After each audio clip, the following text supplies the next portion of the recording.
Thank you all. Maybe we should just shut the door for now. Thank you. I appreciate it. More aren't welcome, but there's a lot going on here tonight. So thank you for coming and joining us for this discussion with Professor Tobias Brinkmann, who's going to be talking about his new book, Between Worlds, The Great Jewish Migration from Eastern Europe, which is available from Oxford University Press. And we're handing out flyers. You can get that have a code on them to get a 30% discount. And it's a reasonably priced book to begin with, so I encourage you to take advantage of that. And I'll just say very briefly, I see a lot of familiar faces, but for anyone who doesn't know, Leobeck Institute is proud to present this event tonight. We are a library and archive focused on German Jewish history, and of course, that means not just the Holocaust, but centuries of history before that and decades since.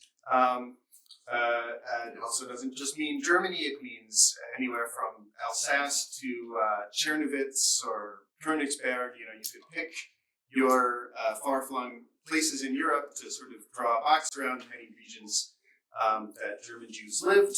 And we have archival collections documenting the experiences great, of German-speaking Jews from all of these regions.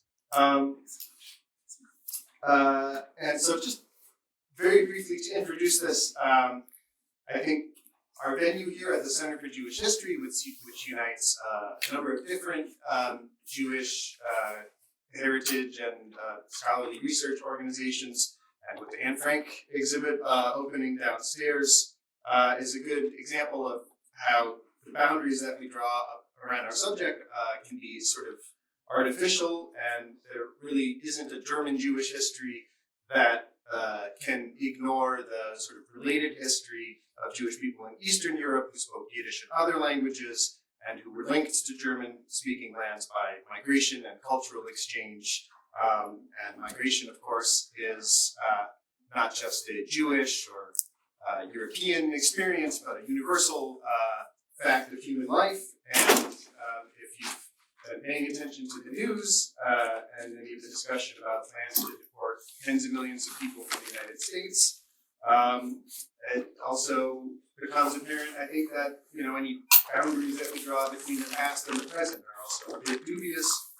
So I think we're in for a discussion tonight that will be very useful, hopefully, for understanding not just the past, but a little bit about the present. I'm going to just do a very brief introduction of Tobias Brinkmann, our speaker, who will talk for about 15 minutes, and then he will be joined by José Moya for about a half-hour discussion, and then we'll have a chance for everyone to discuss. And if you're not already familiar with Tobias, he is the Malvin and Leah Bank Associate Professor of Jewish Studies and History at Penn State University and Director of the Jewish Studies program there. He's also the author of Sundays at Sinai, a Jewish congregation in Chicago, which was a finalist for the National Jewish Book Award in 2013, and he is a member of the Leobeck Institute's Academic Advisory Board. We're also very pleased to have José Moya as his interlocutor tonight. José Moya directs the Forum on Migration at Barnard and the Institute of Latin American Studies at Columbia, and teaches courses on global migration, Latin American history, the Jewish immigrant experience, and anarchism. He's authored more than 50 publications, including Cousins and Strangers, Spanish Immigrants in Buenos Aires, which received 5 awards and was the subject of a special forum in the journal Historical Methods. Tobias, thank you for being here, and look very much forward to. You don't have to carry the book the whole time. I'll just leave it on the podium. Thank you. Thank you, David. Thanks to the Leobeck Institute for hosting me, especially to Magdalena Global for organizing it, and also thanks to José for joining me. I'm going to talk very briefly for about 10 minutes about the book, and I should add that Nancy Toff is here, is my editor. I really benefited from the editing, I have to say. That's not an experience I had before, I think this is not so common anymore in academic publishing, to really have editors who really know the subject matter. So I've been very lucky with that. So I'm going to talk for about 10 minutes and then we'll move on to the conversation. Just briefly what this book is about. It's obviously timely, so as David just mentioned, and why it is timely is something I will get to in the conversation probably, and you'll probably get something from just a little bit I say in 10 minutes. So there's this one irony of this book. It's called Between Waters, the Great Jewish Migration from Eastern Europe. So many, I noticed like where the book is sort of placed, so an author is sort of curious, and it's Eastern Europe. But Eastern Europe is not necessarily what this book is about. It is about Eastern Europe, but there's a lot of Germany in this book, a lot of Western Europe, and there's a lot about the United States in this book. So it's a really not, modern Jewish history, modern history is still very much organized among nation-state histories. Migration scholars sort of move between. So this is an in-between book. It's not focused on the Jewish experience just in a certain place. It's about Jews moving from one place to different places, and it's really about the in-between, between borders, right? There's a lot of books. There are a lot of books about Jewish immigrants and Jewish immigration. By and large, it's a success story.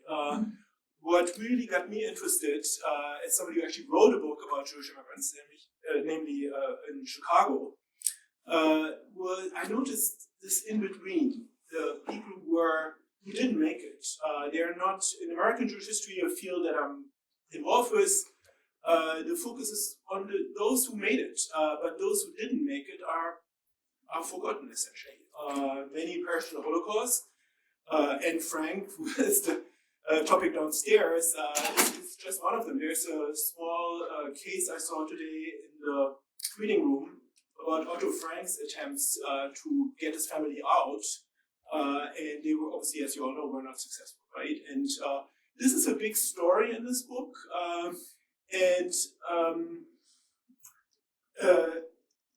the first thing that's really not very well known, which is really surprising when it comes to the Jewish migration from Eastern Europe, which is really an important event in modern Jewish history. That's over 2 million Jews leaving Eastern Europe, most moving to the United States, smaller numbers to other places like Argentina, South Africa, and a few other places. Very little has been written about the causes, and there's obviously perhaps no need, because obviously the standard narrative is the pogroms. That's not so straightforward, perhaps. So that's one issue that is discussed in the book. It's not really a book about the causes, but I obviously have to discuss it. There's hardly anything written about the journey, which again is something very relevant today, about transit countries, about smugglers, about railroads, steamships, all of that is in the book. And as I already mentioned, there's very little known about those who were stranded in, and I use this term, permanent transit, especially after the First World War, who couldn't get a visa to get to the United States. They couldn't go back to the place where they came from because they were displaced during the war, during the Russian Civil War. So they're stranded in places like Germany, France, Poland, and that is the story of the Holocaust and the Nazi regime, the so-called Polen-Aktion, the Polish action, the forced expulsion of Jews with Polish papers from Nazi Germany in 1938. That's sort of the event before that is connected to the Kristallnacht pogrom. That is about these Jews from Eastern Europe who were stranded and obviously unwelcome. And they weren't just unwelcome in Nazi Germany, obviously. Another big issue is that a lot of literature is sort of 1914, before 1914, after 1914, and there's a lot before 1914, but after 1914, when this becomes a very dark story, between 1914 and 1948, when the State of Israel was founded, there's relatively little written about Jews who were stranded. But there was a lot written at the time, and this is sort of a focus in the book. So the first little controversial argument is that Jewish migration before 1914 from the Russian Empire, certainly from Austria-Hungary and even Romania, was relatively normal. So there are really the similarities between Jewish migrants and other Eastern Europeans, be they Polish, Lithuanian, Ukrainian speakers, or Italians, very similar in the sense people looking for a better life. There are distinctive elements, and this is something we can talk about in the discussion. So a lot of older people, a lot of children coming along. So it is really a migration of families. That's a little different from Italian migrants who go a lot back and forth, mostly young men. But it's really, in many ways, not an unusual story. After 1914, it's a very bad story. And it's a story that has a lot in common with people who are stranded in permanent transit today and in great danger in places like Sudan or Ethiopia. Or I could go on, the Rohingya, Biharis in Bangladesh, sort of unwanted people living in a place where they're not welcome. They can't go back where they come from. They're literally stranded and subject to violence, persecution. There are really similarities in that story. Another little controversial point, a lot of the literature about the Holocaust, about survivors, memoirs, is actually focused on German Jews. And the reason is that many German Jews managed to escape, in part because the United States had that generous quota for people being born in Germany. But Eastern European Jews were excluded by these immigration restriction laws in 1921, 1924. So Eastern European Jews never had that chance to escape. And my argument a little bit in the book is that this is a story that needs to be told. So many, an unknown number, potentially very large number of Jews from Eastern Europe couldn't move to the United States. And the United States was the only viable destination where they could move because it was only here where they had family members of networks, Landsmannschaften, who could sort of help them to get their feet on the ground. Moving to a place like Uruguay, this is something that's discussed, that's pretty risky if you don't know anybody there. Many Jews who moved to Uruguay in the 20s come straight back to Berlin, straight back to Lithuania because they couldn't make it there. These were countries mired in economic crisis. The only viable destination was the United States, and a few other places like Canada, South Africa, Australia also pursued very restrictive immigration policies. So in a sense, this is, I think, an aspect of the history of the Holocaust that needs to be discussed more prominently. That's a big argument. After 1948, the story of Jews who were stranded in permanent transit, who were displaced, the DPs, right, is not of interest. Because with the founding of the State of Israel, this problem is essentially solved. There is a place where Jews can go, and it's an uncomfortable story. It's an uncomfortable story in Israel, which is looking towards the future. The Holocaust is an uncomfortable story, history in Israel also in this period. It's so the good story is those who made it. Immigration as redemption, in a sense. That is the story here in the United States. Many books about the United States was the success story for Jews, and that's true. But the Jews who didn't make it are not part of that story, right? And there's something really interesting, and this is my last point. The story of concepts about migration, refugee and immigration, refugee studies, immigration studies, migration studies. A lot of the concepts in this field can be traced back to Jews and their American-born children from Eastern Europe.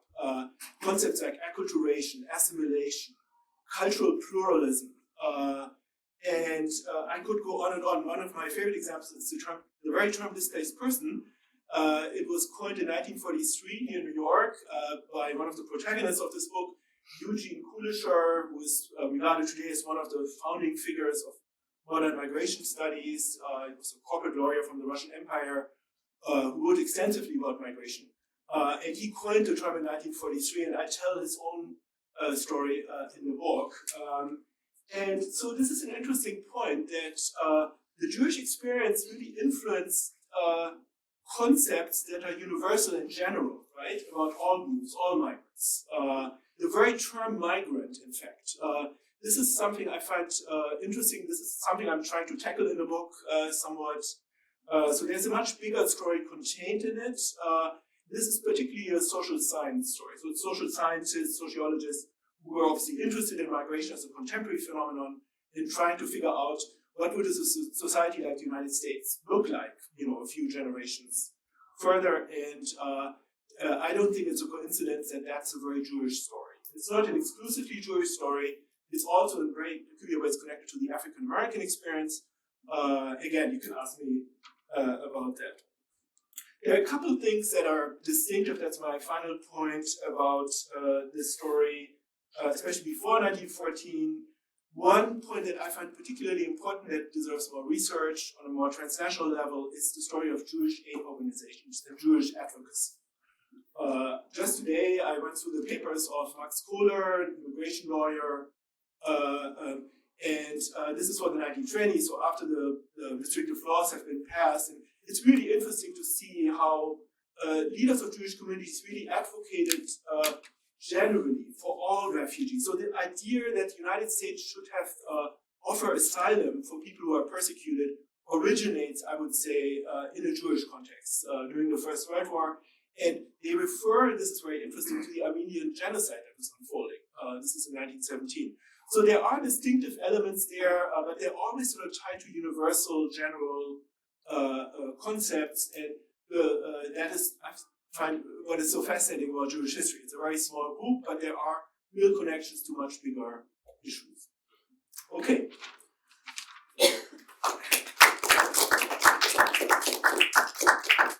So I guess we Yeah. sit down. We have to use these microphones. Oh, okay. So how do we sit down? I think well, I was going to congratulate you on the book and say a lot of beautiful things about the book.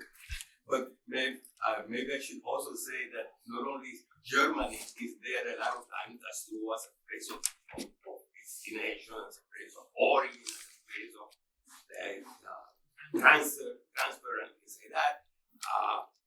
As a source of culture, that section that you have about all educated Jews, Eastern European Jews, use German as the lingua franca. And a lot of them have been trained in Germany. But also the other thing is that all Eastern European Jews are the descendants of German Jews. That's what Ashkenaz means, Germany. That's the origin, right? I mean, it's not that Ashkenaz is only mentioned 3 times in the Bible. I mean, it's not clear where that is.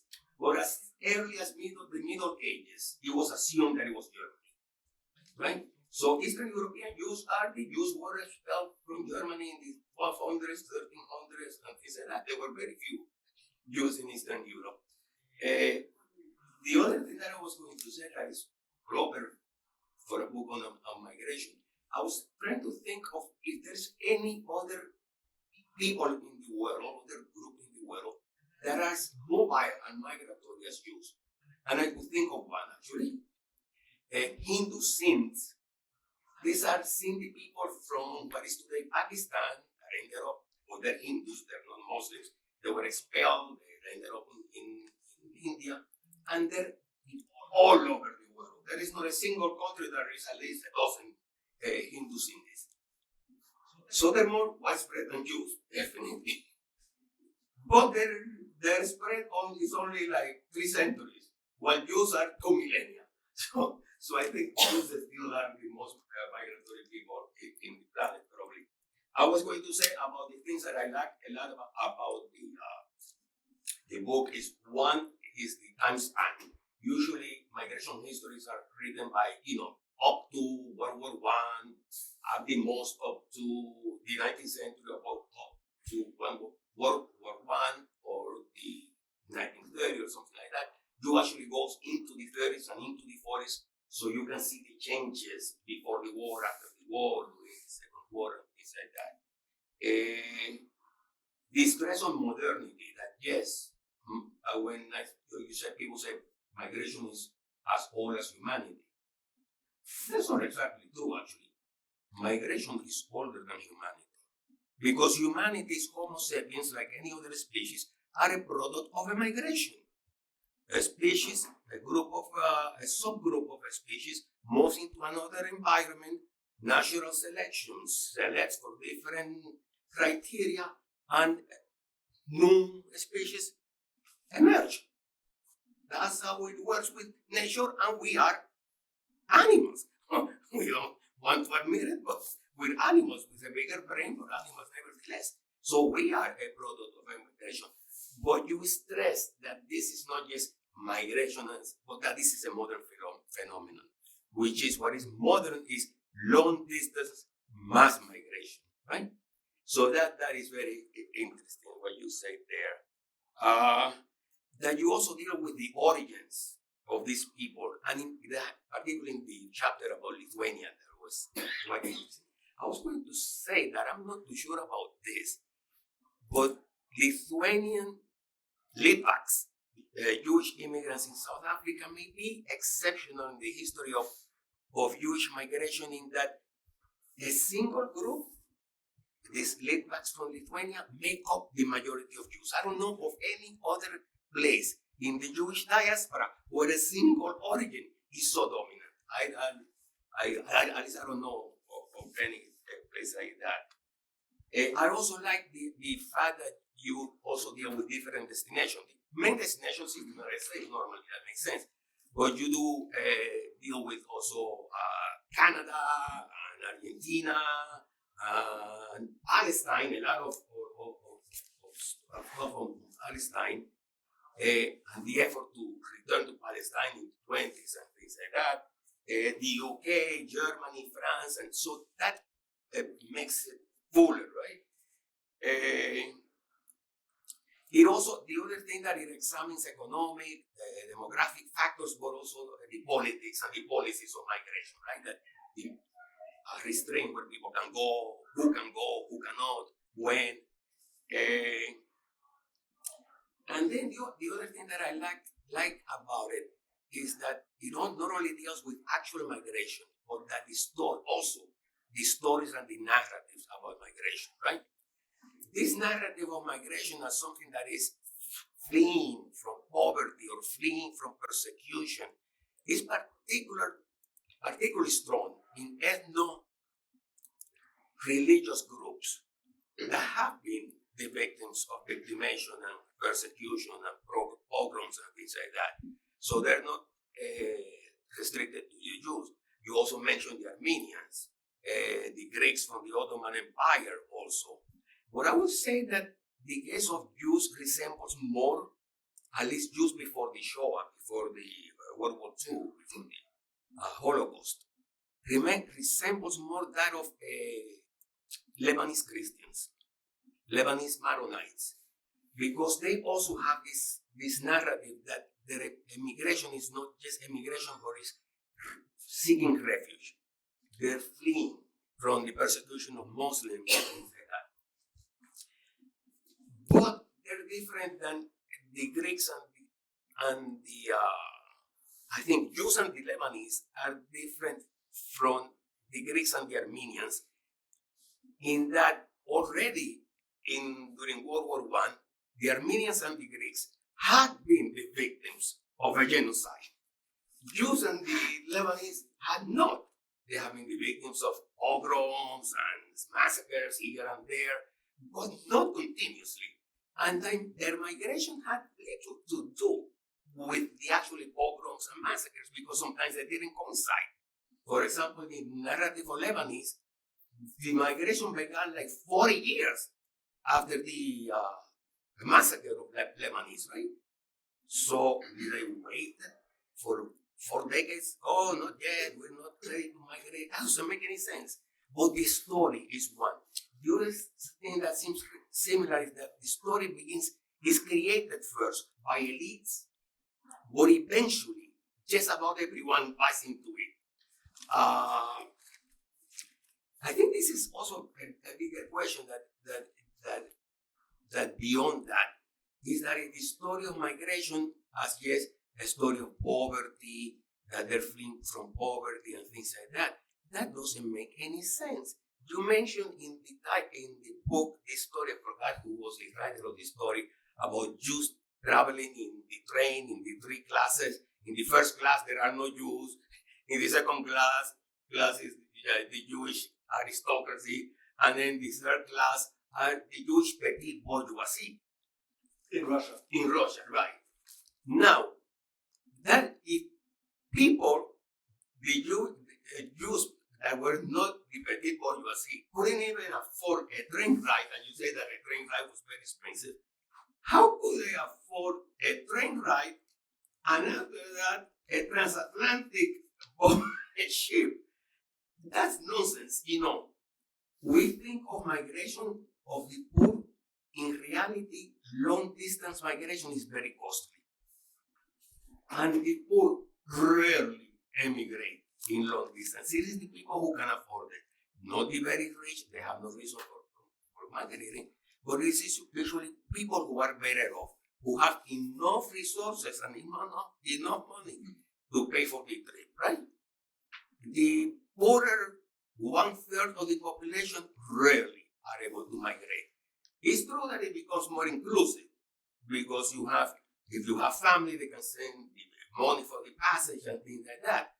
But usually, family members belong to the same social class. It's very rare that the upper middle class it could be that they have a loser or something like that of a cousin, but usually families, so it never gets down to that level.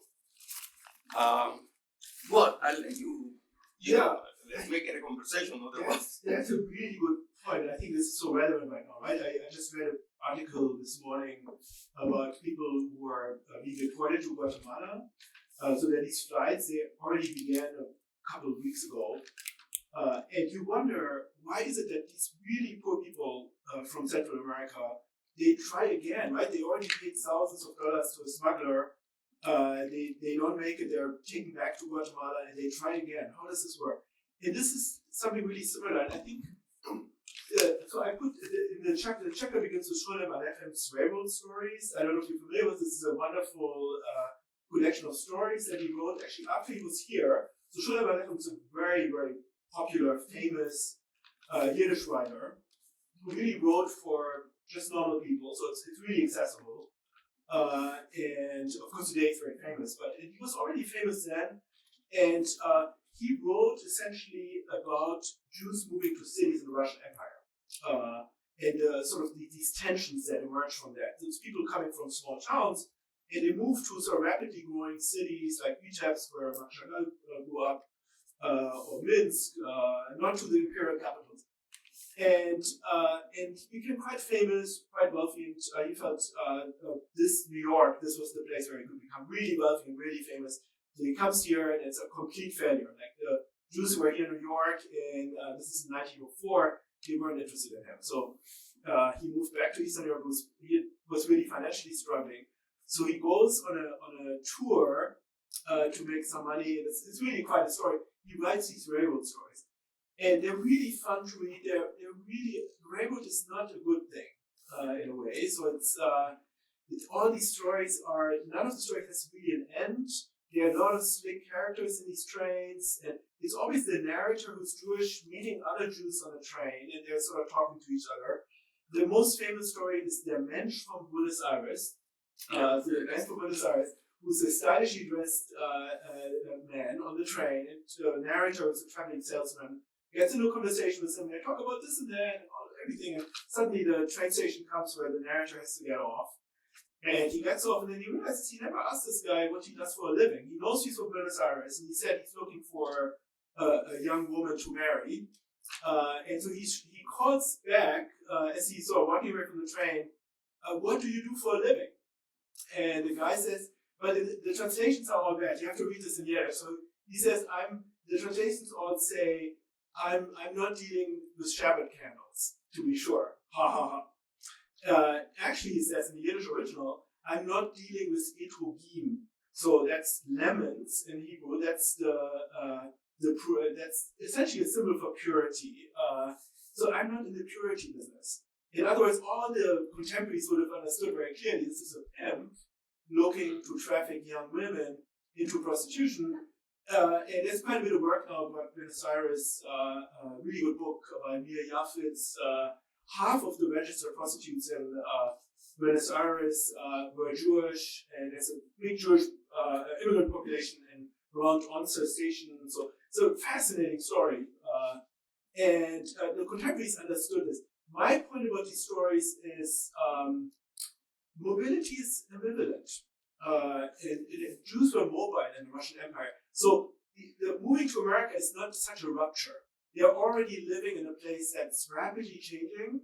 Half of the population of these small cities like Minsk or Vitebsk that I mentioned, Belarus, or Vilna. Vilna is a little special case, but over half of the population in Bialystok, over 75% in 1897 were Jews. So Jews moved to these places earlier than others, and they were riding on these trains. Marc Chagall, I use him as an example, sort of, the shtetl never existed, right? It's a complete invention. It was not a good place, these towns. And the place at Chagall where he visited his grandparents, this is where the Lubavitcher dynasty actually comes from, was already connected to the railroad before Chagall was born, right? So these places are already connected to modernity, to changes, and the railroad was not good. It displaced people from their jobs, and it was really challenging. And so what's new, a lot of people are moving long distance in very short time periods with modern technology, so railroads, steamships, because they have to. Because there's no more, they can't make a living in these places where they are, and they're poor, so they can't pay for the journey. It's too expensive.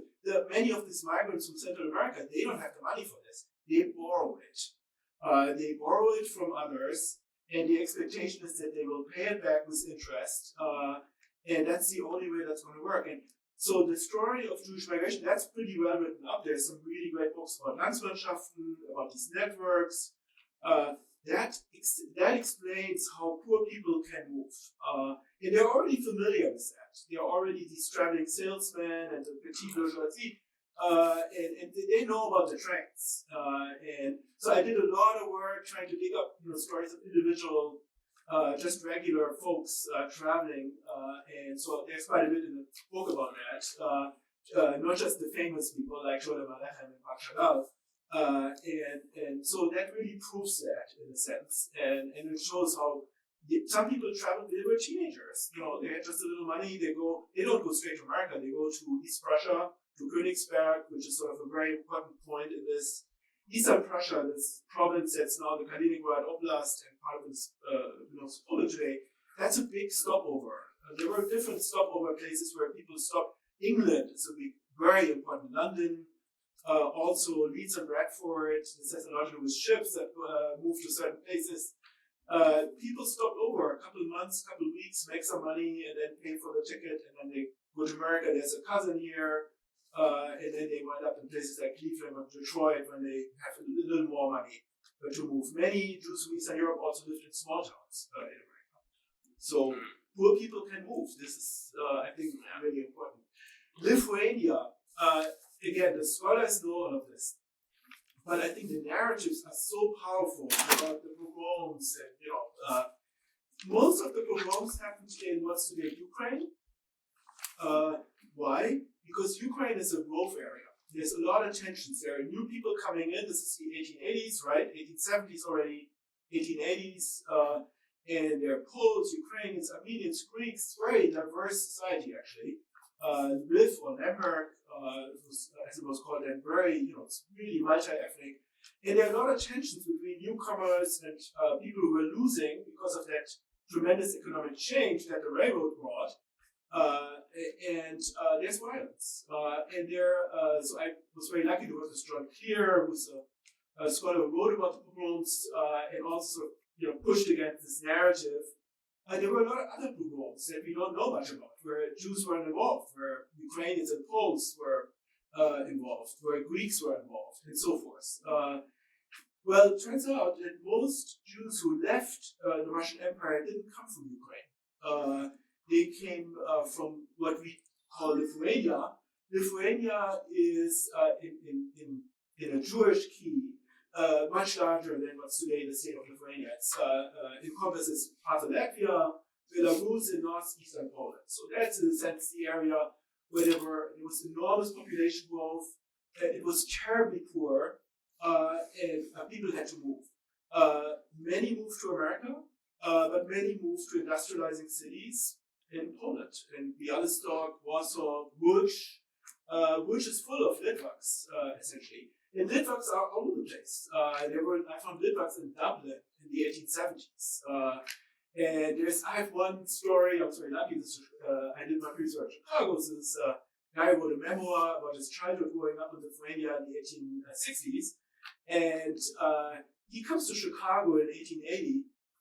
There's already a Jew from this tiny, tiny town. It's like a one-horse town, really. There's maybe 6 or 7 houses. There's already somebody from this town in Chicago, and he doesn't know this guy. It's really interesting. He has another network that gets him to New York. So the mobility, long-distance mobility, is pretty fascinating in the story. I had some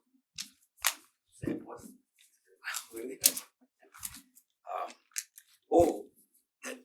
You mentioned that the Eastern European Jews have become like what is the phrase that you use, like proto-capitalists and things like that, because they were not peasants and things like that. But I think in that sense, Ashkenazi Jews, Eastern European Jews are different from Sephardic Jews. Not Mizrahim, not what the actual descendants of Portuguese and Spaniards in Istanbul, in Greece and places like that. These people, wherever they went, were purely merchants. They were nothing but merchants. In that sense, they resemble these Lebanese Maronites. They may be peddlers, but they never work for others or for each other, right? So they're very mercantile. I would disagree, because the Jews from Eastern Europe became working class. I mean, they were. That's what I'm saying. Yeah. That's what I'm saying, that they're different. Please have the microphone. There's a working class. Oh, the microphone. Oh, I'm sorry. That is precisely what I'm saying. That unlike Sephardic Jews, right, that wherever they go, they are business people. Sometimes they start very lowly as peddlers for other people. Other Jews had gone there before. Sometimes they are the very top and they control. I mean, Sephardic Jews controlled transatlantic trade in the 1500s and in the 1600s, including the slave traffic. But it was the so-called New Christians, right? That was this small group, but very powerful. In that sense, you have among Ashkenazi Jews that type of peddling and petty commerce, and sometimes even greater commerce, right? But you also have working class people with working class ideologies. I was working on anarchism in Buenos Aires, and Ashkenazi Jews are the most overrepresented group in the anarchist movement, with Catalans, people from the Barcelona region. While I couldn't even find a single Sephardi, granted, non-Ashkenazi Jews were a minority in Buenos Aires, but they were like 10%. Or other Lebanese, or this. In that sense, they are more like the Sindhis, the Chinese diaspora in Asia, the Indians in East Africa, that they don't think of themselves as workers. They think of themselves as business people, and they don't have a working class identity, and never mind a working class radical ideology, like in the case of the. So it's indistinctive, right? Yeah, so a big point with this book is to actually push very much against this narrative of Jews as a migrating people. Simply because this is, I mentioned this author, Eugene Kulischer, Eugen Yevgeny, changed his name. Migration is part of the human experience. The human experience is a history of migration. So Jews are very diverse. So yes, there are groups you mentioned. So we have these classic middlemen minorities in the Mediterranean, Sephardi Jews in the Spanish Empire, Portuguese Empire. And I've written extensively about the so-called German Jews who moved to the United States, right? So this is a fascinating story of social mobility and entrepreneurship. And there's only one parallel where this also plays out, very small scale in Britain, and of course on a grand scale in Germany, right? This rapid bourgeoisement in one generation.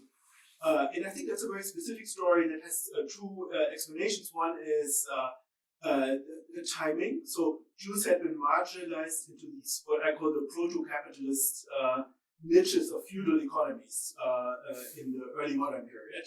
So all of a sudden, entrepreneurship, being a peddler, having long experience of risk, working in family networks, that becomes really lucrative in the middle of the 19th century, right? And there are two places where that is particularly lucrative. That's Germany and the United States, which both industrialized in the 1860s, 1870s. And you have that success story. By 1880, when many Jews from further east were arriving in larger numbers, and I also think the difference between the Jewish migrants from Central Europe and Eastern Europe are not so stark. The window had closed. The opportunities weren't there anymore. So people had to go and work in industrial jobs that were available, and there was enormous demand for these jobs. Right? This is the other story that's so relevant today. I mean, I don't know if you read this. If all these 11 million people would be deported, well, there would be no more produce in the supermarkets, and many restaurants would have to close, and so on and so on and so on. The economy is doing so well right now, not for everybody, I agree, largely because of so many undocumented migrants who all are working, right?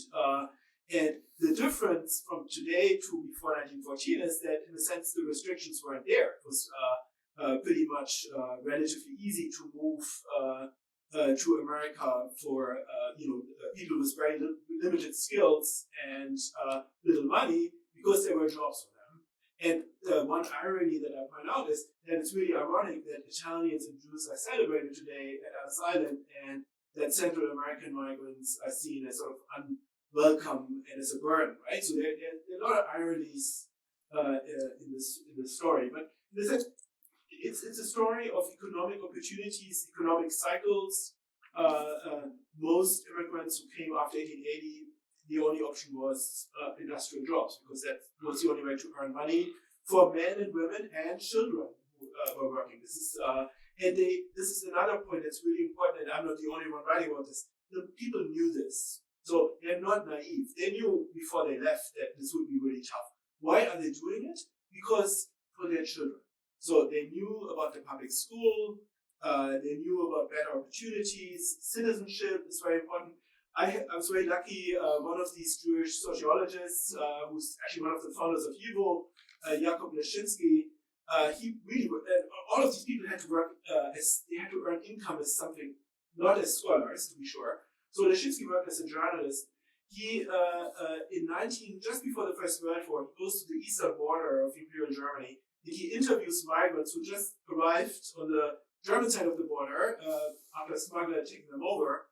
And it's fascinating what they tell him. They don't talk about economic opportunity. They talk about citizenship, freedom, really quite impressive. And Leshinsky even says, wow, America is a great place. Even a Jew could at one point become a president of this country, right?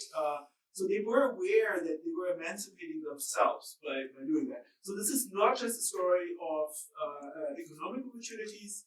And I'm not dismissing the pogroms, I should say. The fear, insecurity certainly influenced decisions. And Jews weren't the only group affected by that, but certainly a very prominent group. I was going to say also that, there is usually among immigrants, the first to come become better off, and then the other ones. And there is a hierarchy. And in societies of immigration where there is no nobility or aristocracy, who got here first is very important. So that's why all of these immigrant groups have their equivalent of the Mayflower, the first ball, the first to arrive. And in Jewish America, the traditional elite was actually the Sephardic Jews because they were the first who were here before the United States existed in New York, and the Portuguese synagogue and things like that.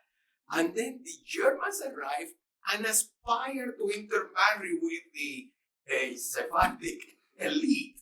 And then the Eastern Europeans arrived and they were at the bottom of the totem pole until, I don't know, some Syrian Jews began coming and things like that later. So there is this ranking within most Northern Italians, Southern Italians, things like that.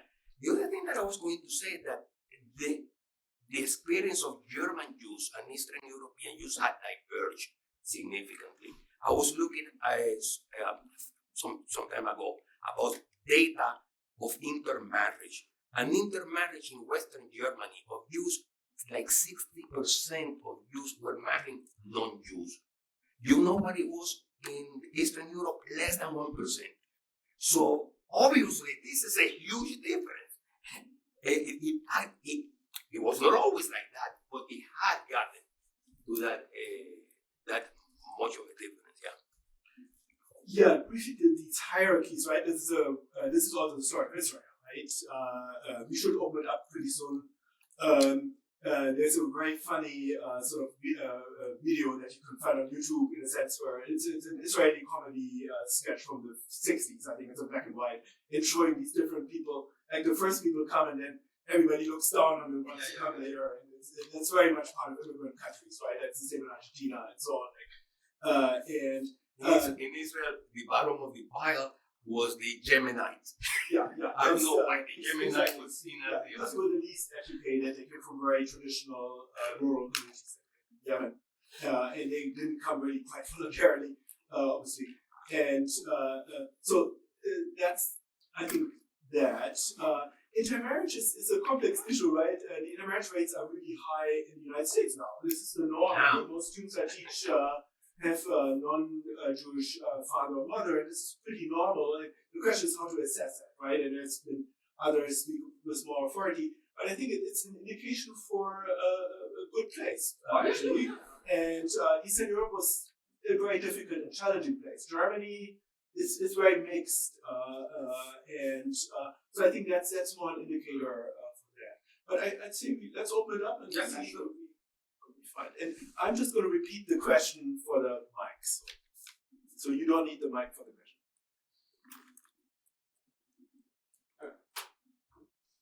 I was wondering about the divisions under Eastern European Jews. Like my parents, one was from southern Poland, and one was from northern Litvak. I think they call the southern one Galicia. Yeah, and some relatives that were against the marriage. I don't know. Yeah, this is big. So the question is about the Litvaks and the Galicianer. So these different places where Jewish migrants came from in Eastern Europe, and there were distinct cultural traditions. Different kind of prayer, also religion is very important, right? Hasidism is strong in certain parts. Certainly not in Lithuania itself, right? This is the seat of the real opposition to Hasidism. So Orthodox and Hasidism, that's another difference. And I first ran into this, so I did my work on Jewish migrants before 1880 from Central Europe. And people were telling me, so when I was sort of reading in the archive, my mother, she's from Germany, and she married an Eastern European, terrible. So you have these sort of, and this is of course a diaspora story, right? So you find the same, you mentioned Lebanese migrants, Greeks are fascinating. These are younger diasporas, that more post-19th century, but the Greek diaspora is actually quite old. And you find the same stories that, sort of from this part, Macedonia, that's not Greece, right? Salonika, that's not really Greece, Athens is the real place. And so that shows how strong that was. And again, I'm drawing quite a bit. So a pretty prominent character here in this book is Abraham Cahan, so I call him the Rupert Murdoch of the Jewish media scene, if you want. He was one of the founders of the Jewish Daily Forward, Vorwärts, and he wrote short stories and a novel, and this great material. He was very interested in immigration. And he's a broker, right? He tried to sort of explain to other Americans and to established Jews that these migrants from Eastern, they were decent people. They were hardworking, decent people. And he talks a lot about the diversity, which I think is really important. That for outsiders, this was all the ghetto, right? On the Lower East Side, they're all from Eastern Europe, and stereotypes and so on. And in reality, they spoke different kinds of Yiddish. They came from different parts of Eastern Europe. And again, another figure who is mentioned only briefly in the book, Elias Canetti, who was awarded Nobel Prize in Literature. This is a fascinating story, right? This is a man who grew up in northern Bulgaria in a Ladino-speaking family on the Danube, and moved to Vienna in the interwar period, and then went into exile in London. And he wrote in German, right? So he won the Nobel Prize in Literature because he wrote his novels and his memoirs, which I really recommend reading, in German, even though he hailed from a Ladino-speaking family, Sephardic family in Bulgaria, which, and what I found so fascinating, he talks about his childhood. His grandfather spoke like 10 languages, right? Working on the Danube as a trader. And his grandson is a famous writer, Jewish writer, lives in England, so moved a few times, but he writes in German, right? This is, shows these and there's a big distance from Sephardic Jews, Ladino-speaking Jews, in like Southeastern Europe to Yiddish-speaking Jews, and then Lithuania is quite distinct from Galicia and so on, right? So yes, that's an important question. You know that Bessarabians had the worst reputation in the United States. Do you speak at all about waves of migration from Eastern Europe who tried to come to the U.S. and then ended up kind of redirected to other countries in the Caribbean, for example? Yeah, so if there were waves of migration from Eastern Europe, and I think you mentioned basically because of restrictions, they're ending up going somewhere else. Mm-hmm. So in the interwar period, there are not many places where you can go, so they're very curious places that become available. So the U.S. is the closing of the gates deprived most potential migrants, Jewish and also other Polish, Ukrainian migrants of that option because they couldn't get to their family. In fact, even wives and children. It was very complicated. It only was possible to move here outside of the quota. These quotas were minuscule if the husband, father, brother had become a natural citizen. So that could take years. So very complicated. And we're seeing right now how the new administration is making it very difficult for immigrants to get citizenship, possibly. That's all because of making family reunions more complicated, right? So what are the places? Obviously, first of all, many people have been displaced during the war in its very violent aftermath. So the war only really begins in Eastern Europe in 1918 with the Russian Civil War and different conflicts between the successor states. The most important place, the largest number of refugees was Poland. So there were many Jews who ended up in Poland who weren't really from the area of that second Polish Republic. And then, interestingly enough, Germany is a very nice, fairly benign place. The Weimar Republic actually provided citizenship to quite a few Jews from Eastern Europe. And one story that's in the book is connected to the Leo Baeck Institute. So a big figure in the book is Mark Wischnitzer and his wife Rachel Wischnitzer. Mark Wischnitzer was a historian from the Russian Empire. He very quickly told, essentially, he got his PhD in Germany, but he moved back to St. Petersburg. He worked with Simon Dubnov, and he essentially becomes the executive director of the Hilfsverein, the Aid Association of German Jews in the 1920s. And very complicated story of escape. He winds up in New York in 1941 and then wrote the only really survey of Jewish migration history and became a professor at Yeshiva University. Often overlooked is his wife, Rachel Wischnitzer, who left her papers to the LWI.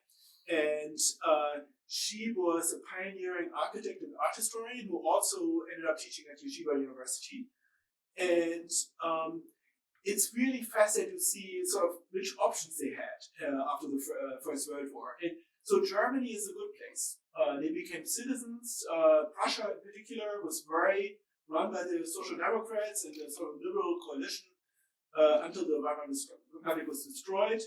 And that is the reason why there are about 50,000 Jews with Polish citizenship in Nazi Germany in 1933. The most important place was France. France needed labor. It's a welcoming place. It also attracted other groups like many Italians moved to France. And France is the place where people can go in the interwar period. And then overseas, it's very complicated. Palestine and also Brazil. So Brazil is not an important destination before the First World War. It becomes an important destination in the interwar period. So the Jewish population in Brazil really grows. There are about 100,000 Jews in 1940, but only about 10,000 in 1914. That is a story of migration in the interwar period. But most Jews couldn't really move. They were stuck, essentially, and became victims of the war. She had mentioned the Caribbean. Fascinating. Caribbean is fascinating in the colonial period, right? Because that is the place where Jews from Portugal and Spain No, go. she means in the interwar. In the interwar period, Dominican Republic thing that you have. it's in the 30s. So the story, and you know this much better. José is a specialist in Latin American migration. The migration system in these countries, and that's the case in Argentina and Brazil, were racist. So they wanted white people. They certainly didn't want black people, and Jews were white, so they were okay. So the Dominican Republic is a more extreme case. This is one of the most notorious dictators, Rafael Trujillo. He's the only ruler at the Evian conference, right, in 1938, that was organized by the Roosevelt administration. There's one person saying, yeah, I'm happy to take 50,000 Jews. He took many Spanish refugees from France, so it's Republican refugees, going to a country ruled by a brutal dictator because they were white. And this is all about Haiti, right, being next door, and brutal violence and killing of thousands of Haitian migrants. Again, as we speak, there's a it's a lot of tension right now on that border between Haiti and the Dominican Republic. So that was a place that was welcoming. The United States torpedoed this because there were people in the State Department that didn't like this, the fact that German and Austrian Jews would move there. So most of these migrants had to secure transit visas for the US because there was no direct steamship traffic.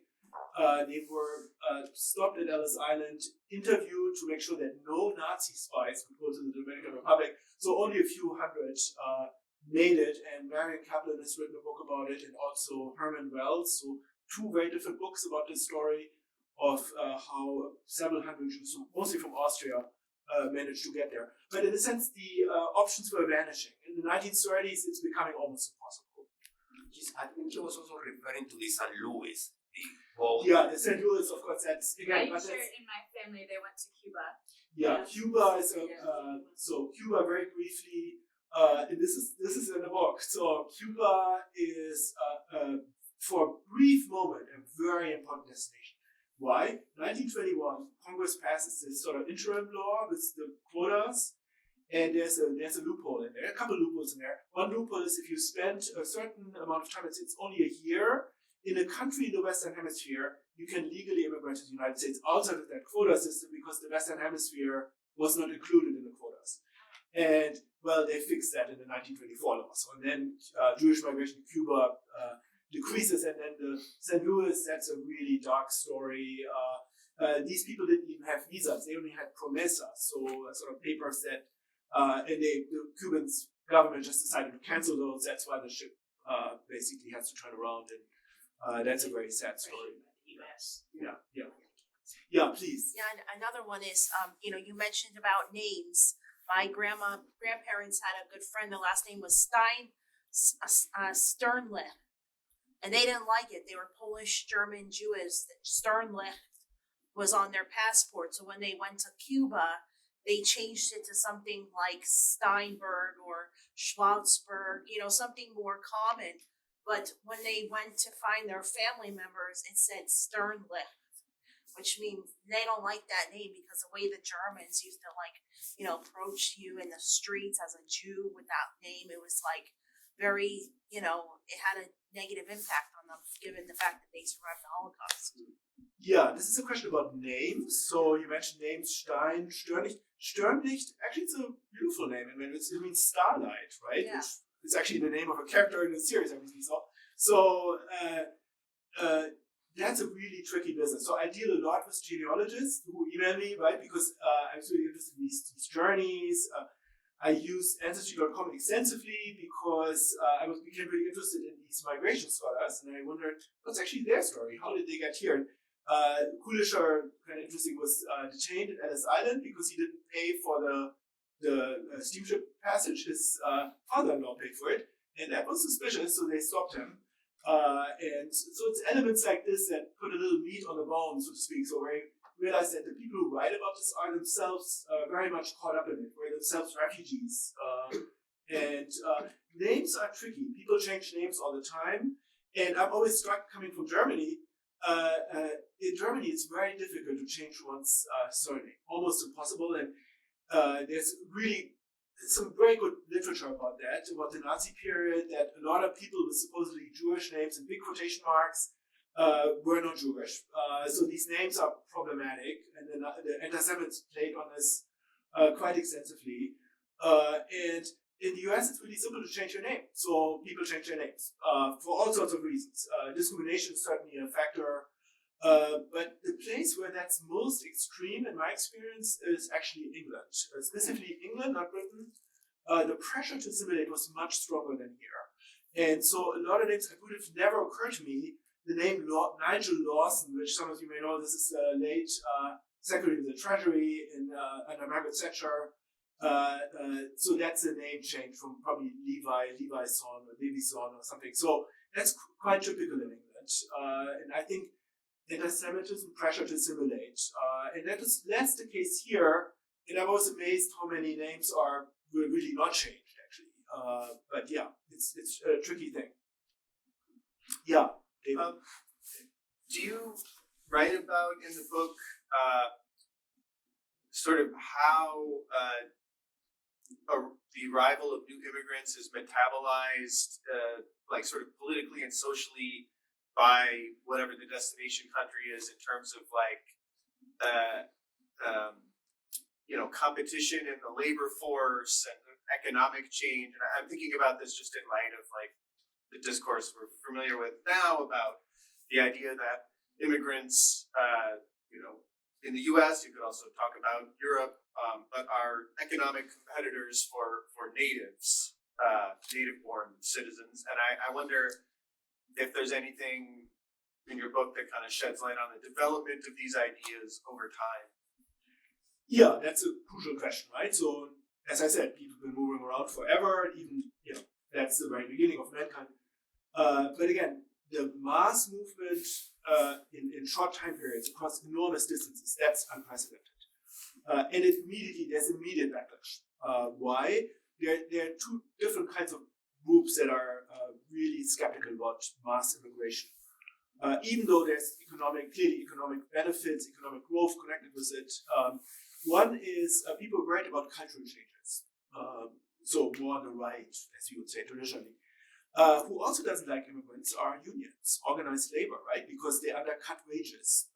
So that's what happened here. There's no question. Employers hire cheap immigrant labor, and this is a big part of American Jewish history here in New York. These big strikes in the garment sector in 1910, Chicago 1911, and Samuel Bromhurst is a pretty prominent figure. So this is actually a Jewish major figure in organized labor here in the United States. Very opposed to immigration, and in the 20s quite sympathetic with immigration restrictions. So this is a big issue. So I became interested also, this is in the book, who actually writes about this from a more scholarly perspective. So in the countries of destination, it's very much what do we do with this? And there were all sorts of, there was the idea that immigrants were racially inferior, whatever that means. So Franz Boas is a character here because of this study that was the head shapes, which showed, well, there's no difference there. It's there are no races, right? We know this, but there's also big debate going on in the countries of origin. This is important also. So Austro-Hungarian Empire, in particular, they didn't like mass immigration because this is young men who could serve in the army because they were, this is the period before the First World War, and that's why Jewish history is so interesting. Jewish authors were some of the very few authors who are so in between. They're really writing about transit migration. There are Jews in Germany Germany is not a destination, that's very clear, because of very rigid anti-migration policies in Prussia in particular. Before the First World War, Prussia is not a good place. So it was going to be a country of transit. And so it's interesting what German Jews write and how they realize they have to assist migrants. This is where the Hilfsverein comes in materials that are also here upstairs in the archive. And so some of the most perceptive, interesting literature I found about global migration that is not just focused on destination and place of origin is by Jewish authors. So right from the get-go, already 1880s, 1890s, there's growing majorities in Congress to restrict immigration. Immigration is a problem. And you have these coalitions across political camps. And this is very complicated in the US because the Southern Democrats didn't like immigration, while urban Democrats, most Jews voted for the Democrats, so these immigrant Jews from Eastern Europe, the Irish, they were all Democrats, but there's clear divisions when it comes to issues like immigration. And this backlash that really comes with the First World War, I think it's a backlash because the integration of the world, so the shrinking of time and space, it had become too fast, right? So I think the war, the rise of Bolshevism, Jews were associated with Bolshevism. Today it's Islam.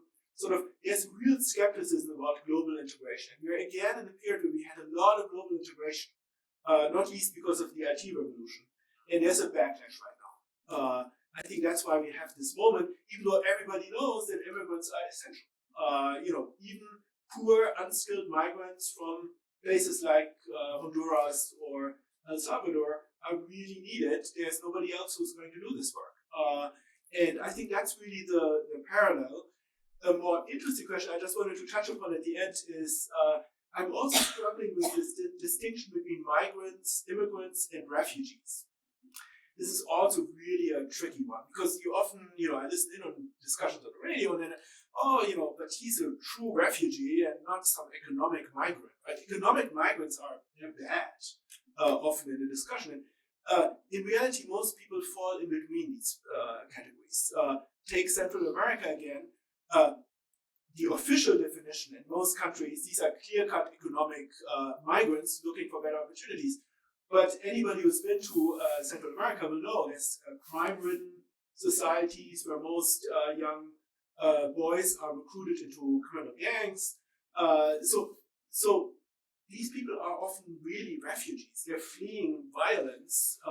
And so I think we have to be very careful with these distinctions. Immigrant, illegal immigrant, migrant, refugee, these are all categories that are defined differently in each country. And so May and Guy, your colleague at Columbia, a big argument in her book about American immigration during the 20th century is that the illegal immigrant is a legal construct. So migrants who became before 1914 as to look for a better life for economic reasons.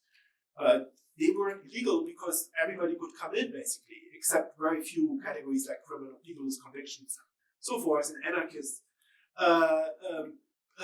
And the creation, this is a story in here, the definition of the refugee is very much tied to the story of the Holocaust and of Jewish flight during the Nazi regime. But it also created a problem because there's a distinction between welcome, deserving refugees and unwelcome so-called economic migrants. And I think that's a very problematic distinction. That's something I'm also pushing against. I was going to say related to the question of of the power of labor unions to the Chinese Exclusion Act was purely the work of labor unions, mostly of immigrants, Irish and German immigrants in California, and that's why, unlike what most people think, Chinese were not prevented from entering the United States. The Exclusion Act is exclusive. It says Chinese laborers. If you're not a Chinese laborer, you can enter. Business people, students, whatever. But it was obviously something that came from the power of labor unions. Yeah, I think that Was there only men with the Chinese? sorry. Well, they excluded women. It was just men. They didn't Yeah, it want- was mostly men. It's labor migration. And very interesting in this book, the American Jewish business establishment was horrified by the Chinese Exclusion Act. So this is super interesting. I find this fascinating, where this is un-American, this is against the Constitution. So they're really pushing against the racism, which the racism was important in the Chinese Exclusion. I mean, labor unions supported it, of course. But You should read actually what the American elite said about the Exclusion Act, that the Chinese were decent, hard workers, and then we have this crap from Ireland and Germany that we don't want. So it was purely economic. In that sense. the left has a problem with migration. That's for sure. Yeah. You mentioned the pressure for assimilation that Jews experience in America, and I was wondering to what extent it was comparable to the one that Jews in France experienced, because like France is known to have like a really specific model of assimilation, and especially in terms of language. To what extent did American Jews continue to speak in Yiddish? Yes, with comparison with France. Also. Yeah, so this is a question about France and the pressure to assimilate compared to the US. So France is really a very curious case. There's very little Jewish immigration before the First World War. So Paris is not a major place, unlike London or Antwerp is sort of quite interesting. That changes in the interwar period. In the interwar period, Paris is a really good place for Jews. I have a quote from Joseph Roth, the Galician-born Jewish writer. Jews live like God in France, in Paris. Why? Because other groups were on the radar of the police. So, first of all, Jews were legal immigrants. They did have citizenship in large numbers. And were stripped of citizenship by the Vichy regime. There's a great book about this by Claire Salz, recently published, and a very bad story. The group that was on the radar of the police in Paris were Algerians, right? There's a great book by Clifford Rosenberg, Policing Paris, that I really recommend. He teaches at the Graduate Center. There's really good research about migration to France in the interwar period. So Jews were very accepted. Again, this is metropolitan Paris, right? In the provinces, that's a different story. But most Jews moved to Paris, and Paris is a really welcoming place. Other migrants face racism, discrimination, violence. Really not Jews. In this story ends brutally, right? With the German occupation, it's very difficult to get out of France, and the number is shocking. I'd like to mention this number: 70% of Jews who were deported from France to mostly Auschwitz were not born in France, right? So they were mostly foreign Jews. So Jews who were born in France and had lived there before 1914 and their descendants had a relatively higher chance, really high chance of escaping because they were better connected. And it's clear that the Vichy officials discriminated against foreign Jews, right? So in the period after the Second World War, this is a very different story. France becomes very important for survivors. It's essentially a good place, but it's complicated, right? This is a story. We could go on and on about this because of Algeria. And Algeria is a place where Jews were full citizens. This is thanks to Adolphe Cremieux. And so it's a very complicated story. There's obviously a lot of anti-Semitism. And there's a strong migration to Israel in the last decade or so. So it's a complex, fascinating story. There's a lot been written about it. So Yeah. I have a question, two-part question. I'm not really clear about this history, but I know there was something called the Palmer Raids in the early 1922, 1924. And this was just years after the Bolshevik Revolution. I'd like to know how that affected Jews who wanted to come to this country from Russia. Now, I think it's very unfortunate, speaking in a very general way, that groups, whether it's Jews or any other nationality or religion, they're all put in the same group, often. So I'd like to know, what was their status? Was it difficult for them to come here? And the second part of the question, were they judged individually, or were they just put into that big lump of Jews from Russia, Bolsheviks? Mm-hmm.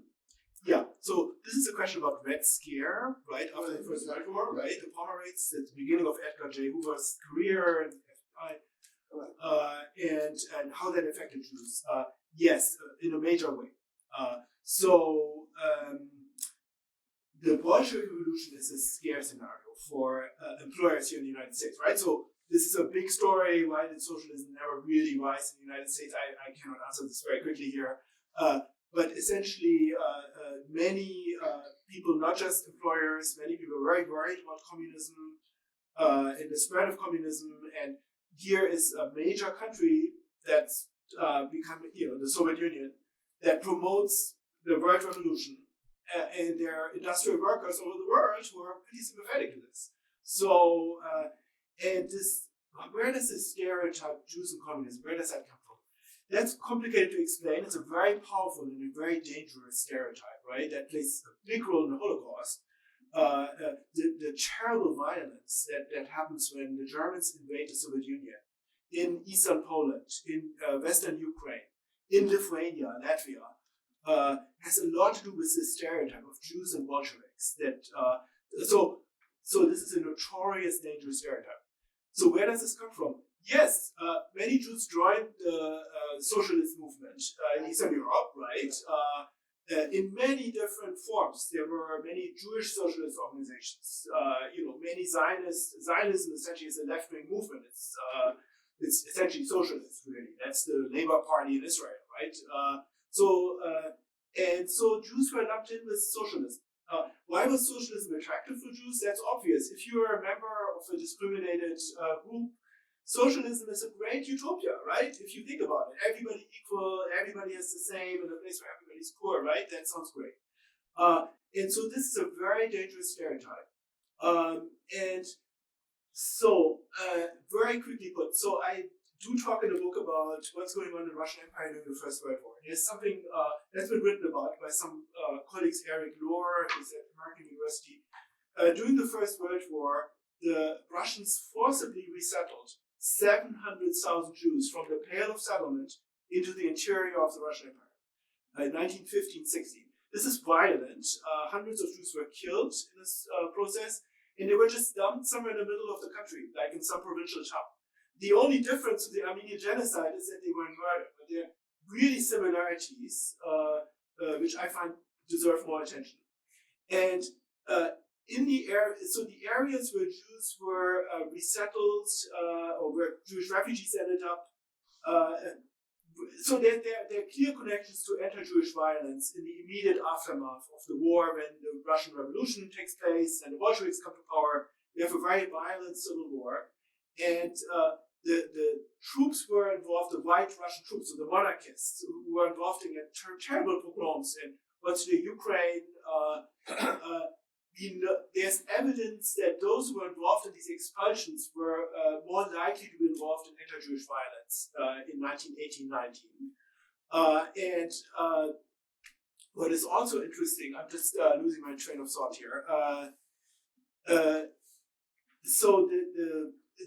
The Bolsheviks in the Russian Civil War, they didn't hurt Jewish civilians. This is important because there was no need to do that. But the white Russian troops systematically attacked them. And so this was very influential. This became known also here in the United States. There are Bolsheviks and Jews, and And this is a big factor when in 1920 Republicans swept the election, and Harding ran on a platform to close the borders. So this sounds eerily familiar. And Jews and communism, this is a big thing. So I rely on a book by Joel Perlman, which I really recommend. Joel Perlman is retired now, taught at Barnard College, wrote a really good book about the distinction and categorizations of migrants that I really recommend. And he has these sort of discussions in the Senate. And there's one senator saying we should exclude Jews as a race, and another senator saying how can we do that because our consular officials cannot determine that, which is true because there are no races, but that's another point. And so this Jews and communism is powerful. And Red Scare is a big thing. So this Committee on Un-American Activities, that's where it originates, right? To look after communists, find communists, identify communists. So the McCarthy period in the 50s has a precedent, and it's actually connected through that committee. So that's a really big issue. Yeah. There's another element which I just thought of, and that was the mafia. So that might have been lumped into not just Jews coming from Russia, but Europeans. There's something negative about. Now, one thing has nothing to do with the other, but if you're a spaghetti, you're going to combine the two and say the European. So, correct. By association, even though you're not really associated. Yeah, so you mentioned Mafia, that's correct. So watch Boardwalk Empire. I really recommend that HBO series. So the Irish independence movement is in there also, right? So the 1920 election is a vote against the city. So the cities were corrupt. They're all drinking alcohol. Nobody is Protestant. They're Jewish, Catholic, Orthodox, Christian, and so prohibition, immigration restrictions, and isolationism go hand in hand. And again, there are similarities to today. I mean, really isolationism, closing the borders. There are real parallels there. I mentioned global integration and sort of a backlash. I don't know, David. You're the. It's about 8 o'clock. Torsten has had a question. I'm sorry. Maybe we'll make that the last one. And also, no big thing. I just wanted to mention and perhaps highlight something that you mentioned again when you talked about Paris and France, and also earlier. And I just wanted to perhaps say if we could get a little bit further around. And perhaps it's just me sitting here with this double aha moment. What I understand from your presentation of the book and its theses is that you really emphasize the fail stories about people who are trying to escape and who get stuck. And then suddenly it rings a bell from me and says, well, haven't we learned from, let's say, people like Timothy Snyder over the last 10, 15 years that for becoming a victim of the German of the Holocaust, having a passport or not, having citizenship or not was really crucial. It's not as if we didn't know, but for me it was this really making it more central, how important that was. And when I combine these two stories, it makes a lot of sense. And I was wondering whether that's an important aspect that needs a little more emphasis, that, as you mentioned in the context of France, but probably also for other parts of Europe, that there is an overproportional part of the people that are murdered by Nazi Germany, end up also there because they've been on the move, or the generation before has been on the move, and they don't have this kind of settled citizenship context that gives them some degree of protection, at least. Yeah, this is a question about citizenship and passports. I had never much thought about these quotas, so I just want to mention that. So I really read into this, and it's surprising. The literature is pretty vague about it, but when you really, it's pretty easy. You can pull up the actual bill. So this 1924 act, so there's an act in 1921, I was, for the exact terminology, and essentially the quotas are known as national origins quotas. So this is important. And this is a bad story. So I mentioned originally the idea was races, to exclude certain races. Well, that was not possible. And then they come up with this national origins idea. And so, long story short, if you have a French passport in 1940, that's useless to get a visa for the United States if you were born in Minsk. So Rachel Wischitzer and Mark Wischitzer are a good example. I use them as a case study. They were both born in the Russian Empire. He was born in Rovno, which became part of Poland after the war. She was born in Minsk, which became part of the Soviet Union. So she fell under the Russian quota, and he fell under the Polish quota. The Russian quota was a little better in 1940, so she managed to get out in 1939. The Russian quota wasn't even filled in 1939, but the Polish quota was hopeless. And in her papers here in the Leo Baeck Institute, it's pretty interesting. She brought absolutely nothing when she arrived here in January 1940, but she kept copies of every letter she wrote on her typewriter. So her husband is stuck in Paris, and this is early 1940, and in May the Germans come, in June they arrive, and the correspondence sort of stops, and it's fascinating to follow her letters, because it's so rare to get that, people remember things, they forget about the harrowing waiting, and she had basically given up hope that he would even come out alive, right? And so passports were very important in the story. They're very important today, but the National Origins Quota Act sort of undercut that completely. So citizenship was not the basis for immigrating to the United States. There was also something very good in that for Jews, because many Jews became stateless after the First World War. This is another big story here. So I spent a lot of time in the League of Nations archive. Statelessness is a huge problem in the period right after the First World War. It's a huge problem today. Many displaced people are stateless. I mentioned the Biharis, the Rohingya, so you can look this up. It's they have these United Nations sort of quasi-passports. They became known as Nansen passports. For immigrating to the United States, that didn't matter. All that mattered was your birthplace. And if you were lucky and you were born in Germany, that was great, because you fell under that very generous German quota in the 1920s. So there were Jews from Eastern Europe who were very lucky because they were born in Germany for some reason. And again, birthright citizenship is something that the current administration is targeting. This is also a very fascinating story of how citizenship is actually conferred. And France is a particularly interesting case because it switched between birthright and descent citizenship a few times. So this is also a story that plays out a little bit here as well. Because well, Tobias, thank you.